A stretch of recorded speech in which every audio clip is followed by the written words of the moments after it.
Your Angular app is slow, and you might not even know why. The culprit? Missing trackBy functions in your ngFor loops. trackBy is a function you provide to Angular's ngFor directive. It returns a unique identifier for each item in your collection.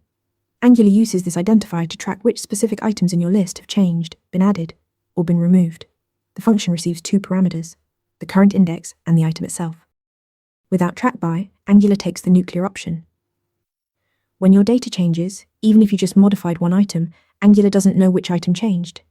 So it destroys every single DOM element in the list and recreates them all from scratch. This means destroying components, losing state, and triggering expensive re-renders. For large lists, this kills performance. With trackBy, Angular becomes surgical. When data changes, Angular uses your trackBy function to identify each item. It compares the unique identifiers before and after the change. Items with the same identifier get updated in place. Only items with new identifiers get created, and only missing identifiers get removed. The result? Minimal DOM manipulation and dramatically better performance. Here's how to implement it.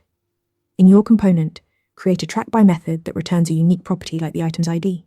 Then reference this method in your ngFor directive using the trackBy syntax. That's it. Your list rendering just got massively more efficient. Always use trackBy and ngFor loops to help Angular track items by their unique identifiers instead of recreating everything. Your users will thank you for the performance boost. Practice more Angular questions at interviewmentor.app. Want to nail questions like this in your next interview? Interview Mentor gives you hands-on practice with real questions.